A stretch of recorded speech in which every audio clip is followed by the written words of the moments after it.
Kan faktor pendorong dissatisfier itu bukan merupakan faktor pendorong motivasi.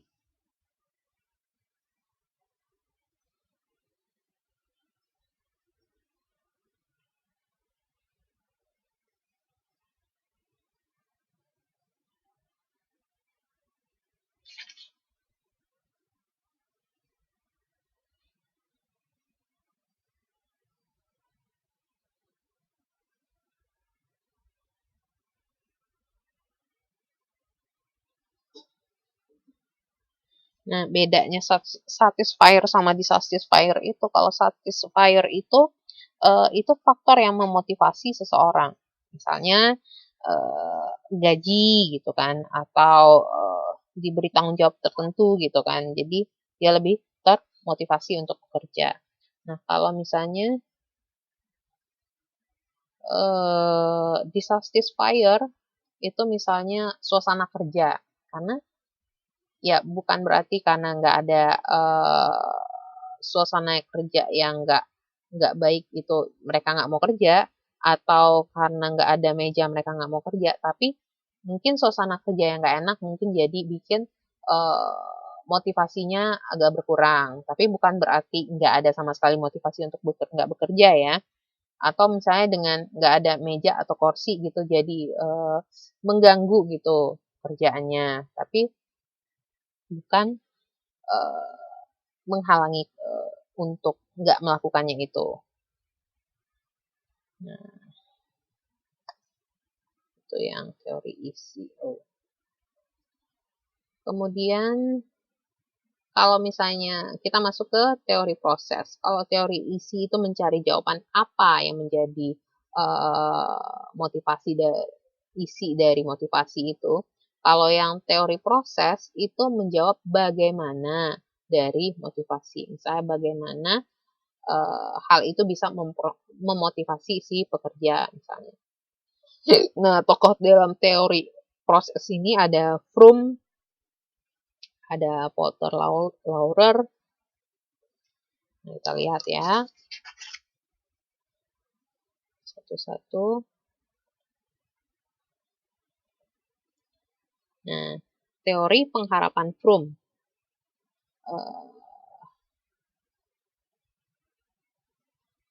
Akan dilihat gambar 7.5 di halaman 7.36.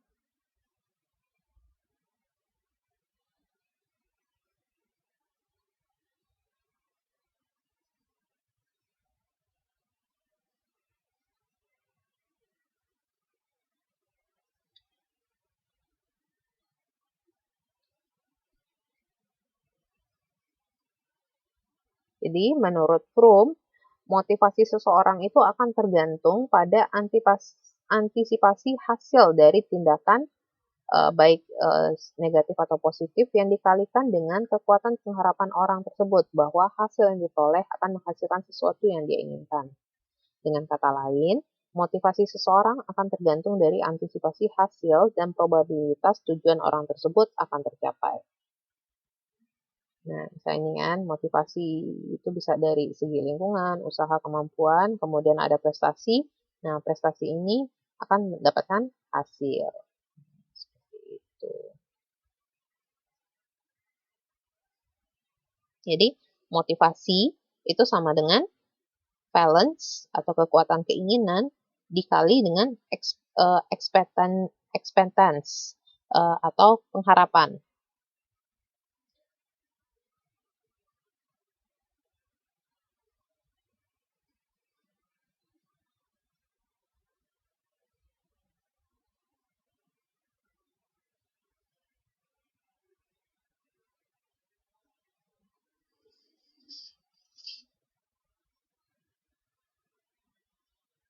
Jadi besarnya motivasi itu menurut teorinya si Froome ini tergantung dari kekuatan keinginan seseorang itu dan pengharapan seseorang itu juga. Jadi dua hal ini harus sekaligus.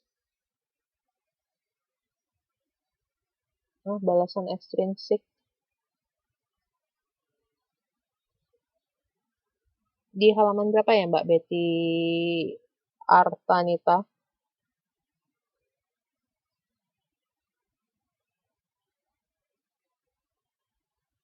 Balasan ekstrinsik, itu dia ada ngomong balasan ekstrinsik ya.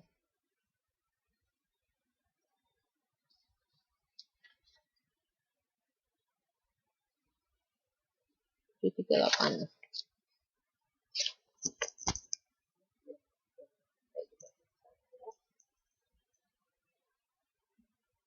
Sebentar ya. Kemudian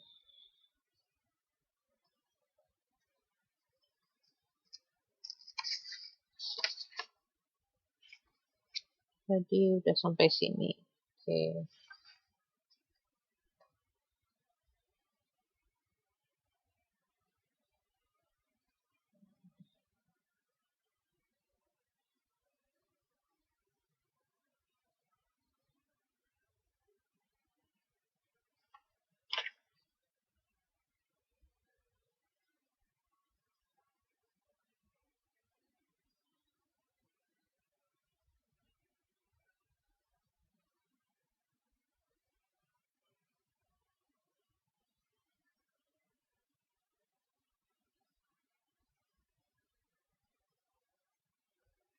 Kemudian kita masuk ke model Porter-Lawror. Ya, saya belum masuk ke situ, Mbak.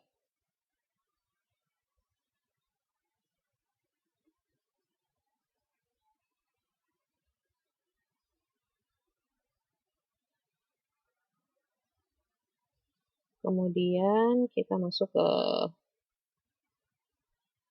model Porter-Lawror. Nah, prestasi itu menghasilkan dua macam balasan. Ada balasan intrinsik dan balasan ekstrinsik. Nah, balasan intrinsik itu balasan yang berasal dari internal kerja itu sendiri. Seperti pengakuan, kepuasan mencapai prestasi tertentu. Kemudian, kalau yang ekstrinsik itu balasan dari pihak luar, seperti gaji, promosi, nah, seperti itu. Nah, untuk bagan model yang sederhana dari model Porter-Lawror ini, itu teman-teman lihat di halaman 7.6. Jadi, karena ada prestasi, itu ada balasan intrinsik dan ekstrinsik, kemudian itu merasakan si penerima itu, si pekerja merasakan keadilan yang dirasakan, kemudian dia akan berprestasi. Nah, kemudian di gambar 7.7 itu bagan yang lebih lengkapnya lagi.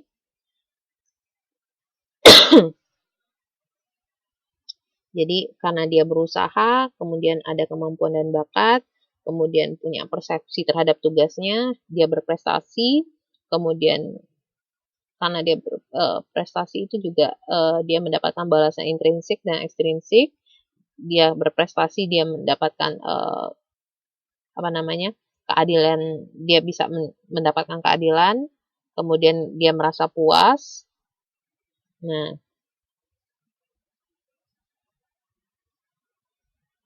seperti itu. Kemudian bisa karena dia berprestasinya itu, dia berpikiran tentang probabilitas usaha balasan, kemudian nilai balasan. Sebentar ya.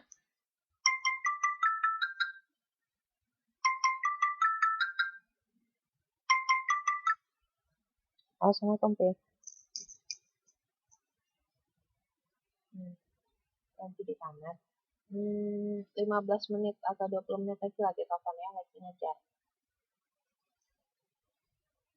Oke, jadi sama tuh.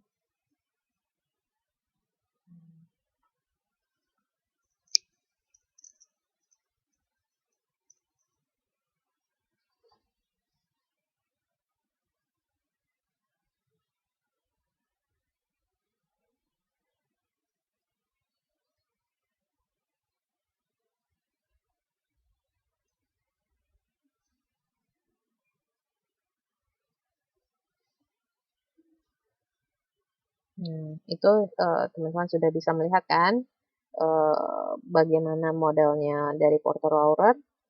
Kemudian kita masuk ke teori motivasi keadilan.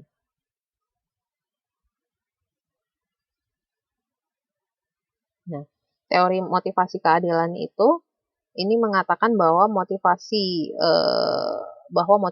prestasi dan kepuasan kerja itu merupakan fungsi dari persepsi keadilan atau kewajaran yang dirasakan oleh karyawan terhadap balasan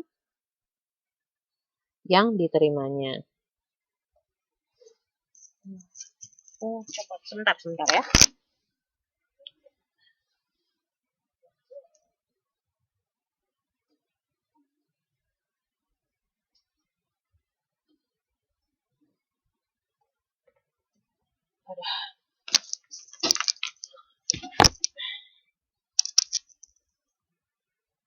Oke. Nah, keadilan yang dimaksud di sini itu bisa diukur berdasarkan rasio output yang dihasilkan orang tersebut. Bisa maksud output di sini bisa contohnya gaji, promosi, nah, dan input seseorang, misalnya usaha atau keterampilan. Kemudian rasionya itu dengan rasio orang lain dibandingkan, tapi dengan syarat ya orang yang si A dan si B berada dalam kondisi yang sama.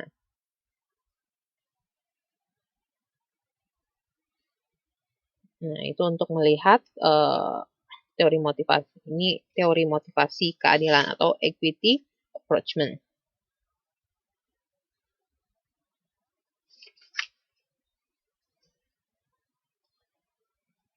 Kemudian kita masuk ke teori penentu tujuan.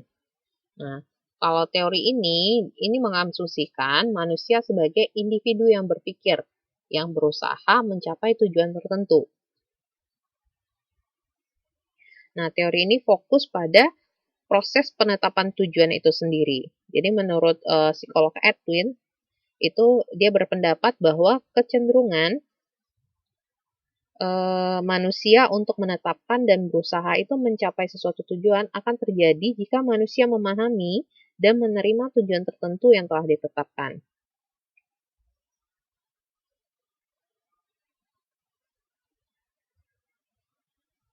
Jadi misalnya kalau si karyawan ini tidak memiliki keterampilan yang dibutuhkan untuk mencapai tujuan, ia tidak akan mau untuk bekerja untuk mencapai tujuan tersebut. Kemudian kita masuk ke yang teori reinforcement.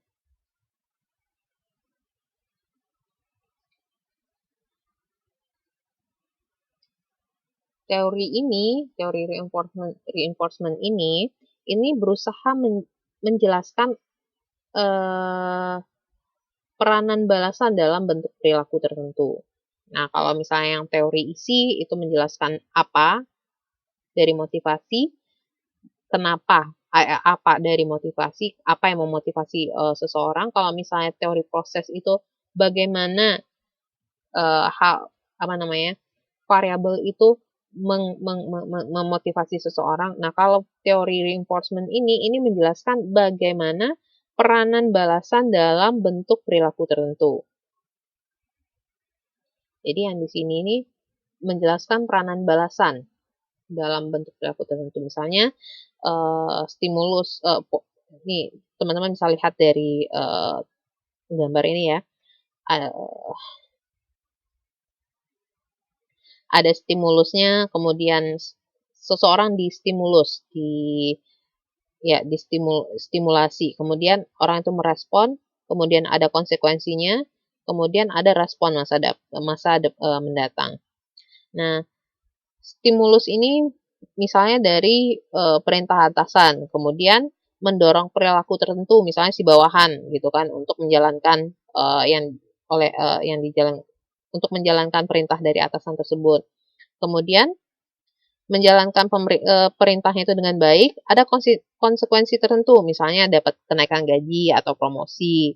Nah, karena balasan yang diterima orang tersebut menyenangkan, di masa datang dia akan mengulangi respon yang sama, yaitu apabila diperintah lagi oleh si atasan, dia akan mengerjakannya dengan baik.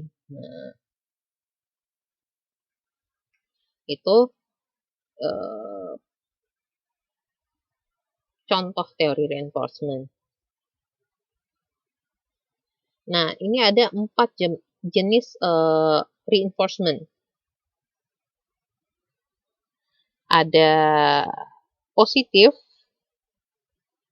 ada reinforcement yang positif, ada yang penghindaran atau avoidance, kemudian ada hukuman, kemudian ada pemadaman atau extinction.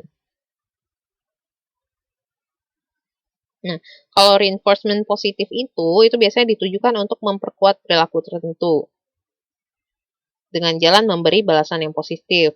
Misalnya, jika manajer ingin mendorong kerja keras bawahan, ia memuji, misalnya si pekerjanya, oh ya kerjanya bagus ya, atau dilakukan dikasih gaji, dikasih apa namanya bonus gitu kan, atau promosi. Nah, kalau yang avoidance atau penghindaran, nah manusia tidak melakukan suatu perilaku tertentu karena ingin menghindari konsekuensi yang tidak menyenangkan. Jadi mungkin si karyawan selalu datang tepat waktu karena dia tidak ingin si manajer mengkritik dia apabila dia terlambat. Nah, kalau yang pemadaman atau extinction itu digunakan untuk memperlemah perilaku tertentu dengan jalan mengabaikan tidak ada reinforcement perilaku tersebut.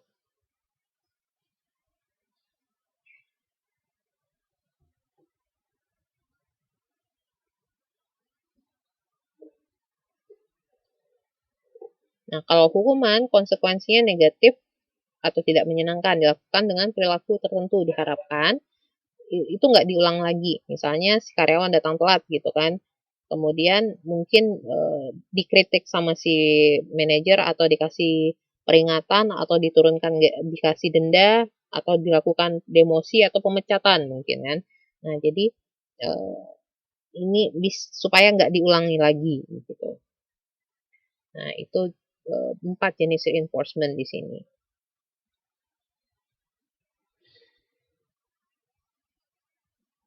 Nah, untuk ininya, teman-teman bisa lihat ringkasan model motivasi reinforcement itu di halaman 7.43, halaman 7.5. Kalau yang perlakuan positif itu memperkuat perilaku, memberikan konsekuensi yang menyenangkan. Kalau yang penghindaran itu memperkuat perilaku dengan menghindari konsekuensi yang tidak menyenangkan. Kalau yang hukuman memperlemah perilaku dengan memberikan konsekuensi yang tidak menyenangkan. Kalau yang keempat itu pemadaman memperlemah perilaku dengan tidak memberi konsekuensi yang tidak menyenangkan.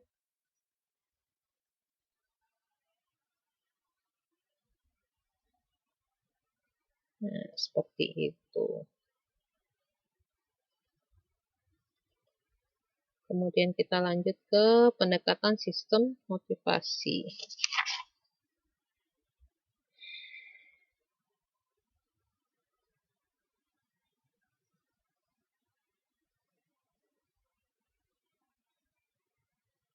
Nah, di tabel 7.6 itu di halaman 7.44 ya, halaman 7.44 itu tabel ini memberikan penjelasan mengenai karakteristik individu.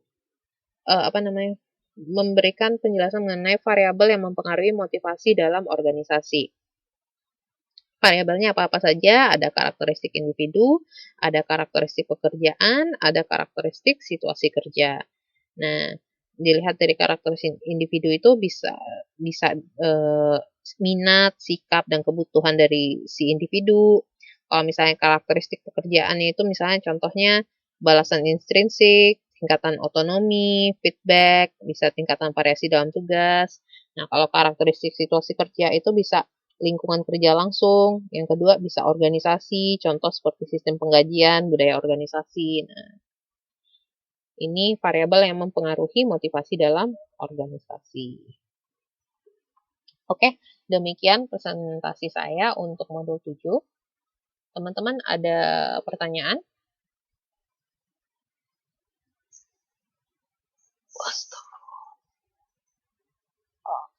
Oh.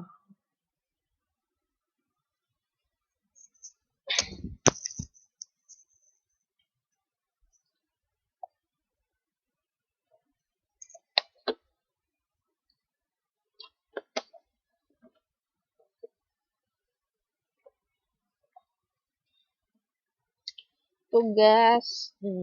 Seperti biasa, ini aja ya, ringkas aja. Diringkas aja buku yang ini, modul 7-nya.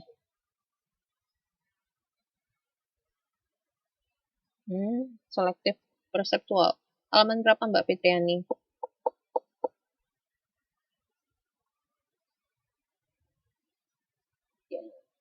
Halaman 7.9. 7.9.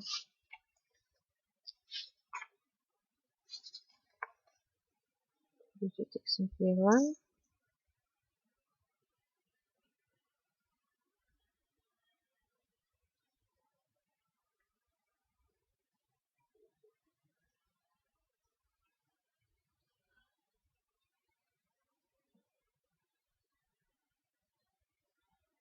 Selektif perseptual. Oh. Persepsi selektif.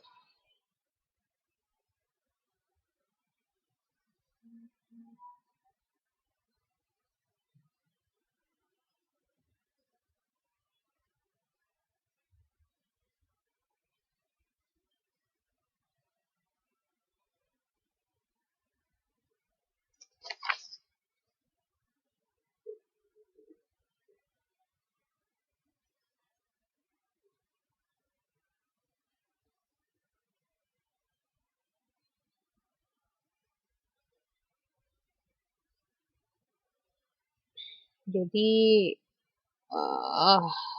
contoh yang selektif perseptual atau persepsi selektif itu,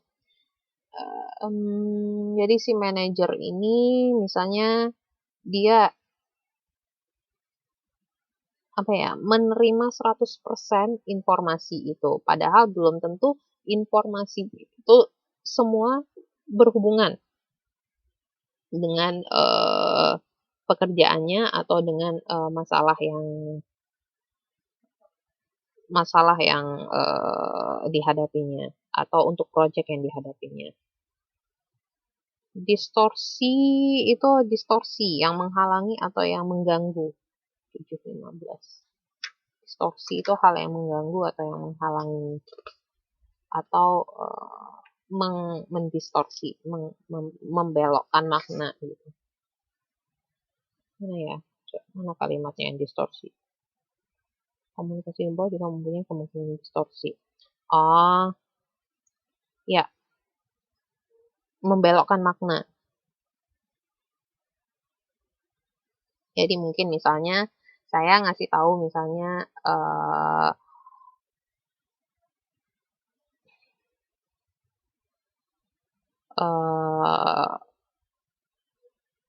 tolong kerjakan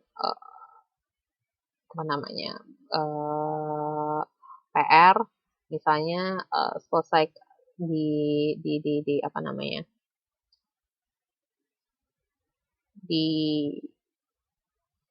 dirangkum misalnya dalam 2 halaman. Tapi ada teman-teman yang lain mungkin yang mengartikan, oh kalau misalnya saya merangkum lebih dari 2 halaman, nanti saya bakal dapat nilai lebih. Nah, itu teman-teman sampaikan ke teman-teman yang lain.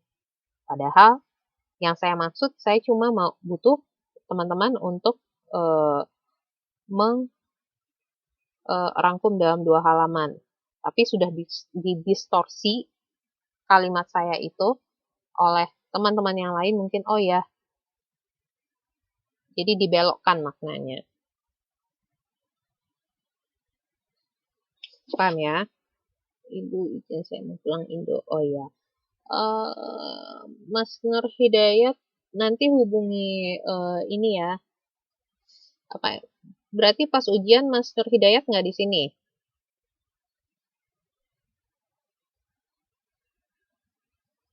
Kalau misalnya pas nggak di sini, oh udah di sini. Oke. Kalau misalnya belum balik ya kalau misalnya belum balik ya harus minta ini ke ada kayaknya kalau nggak salah saya surat izin untuk ujian di Indo deh kalau saya nggak salah. Ya nggak apa-apa. Oke. Kerjain tugas aja seperti biasa. Calon lurah ya. Iya. Oke, ada lagi pertanyaan yang lain? Saya udah jawab semua ya pertanyaan-pertanyaan yang tadi. Oke. Kalau misalnya sudah tidak ada pertanyaan lain, sebentar. Saya lihat dulu ya. Tanggal 21 ini kita 7, 28, 8, tanggal 4 itu 9. Kembali ini kalau sinyal bagus SPTM, kalau nggak bagus ya nggak bisa minta doa. Oke. Oh, motivasi pemadaman. Oke, sebentar.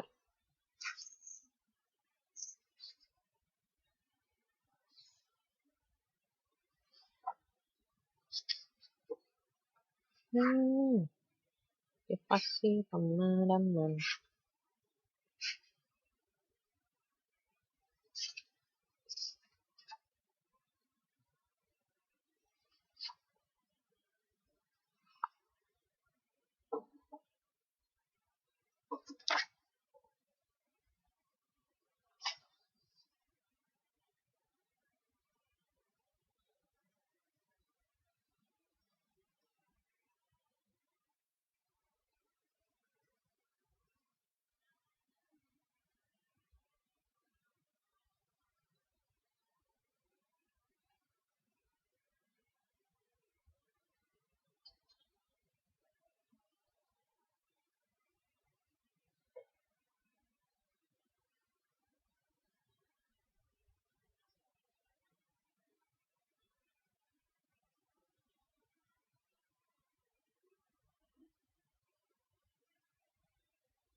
Ya, misalnya gitu kan.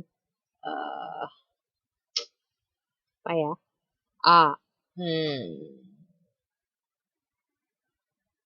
Gimana ya contohnya? Contoh gitu, sediananya siapa ini? Mbak Furaida. Mbak Furaida misalnya kan nggak ngerjain tugas gitu kan. Saya eh, pemadaman itu, jadi saya abaikan. Saya cuekin aja nih Mbak Furaida Rahma gitu karena nggak ngerjain tugas, nggak ngumpulin tugas. Nah, harapan saya dengan saya nyuekin, dengan saya mengabaikan Mbak Furaida akan merasa tidak nyaman dan mungkin akan memotivasi diri sendiri untuk ngumpulin tugas gitu kan, untuk mengumpulkan tugas tepat waktu. Nah, itu contoh dari uh, pemadaman atau extinction di sini. Tapi bedanya dengan hukuman, kalau misal hukuman itu, kalau yang ini kan saya masih nyuekin gitu kan. Tapi kalau misalnya udah sampai hukuman, itu mungkin saya bakal misalnya potong nilainya Mbak Furaida. Nah, itu udah masuk hukuman, bukan extinction lagi. Paham ya? Seperti biasa 2 halaman.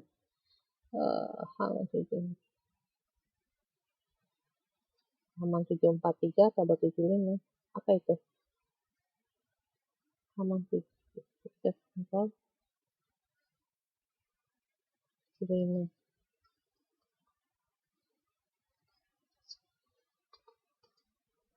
Oke.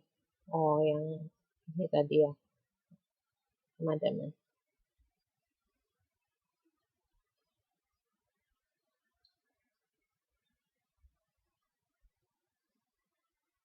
Ada lagi?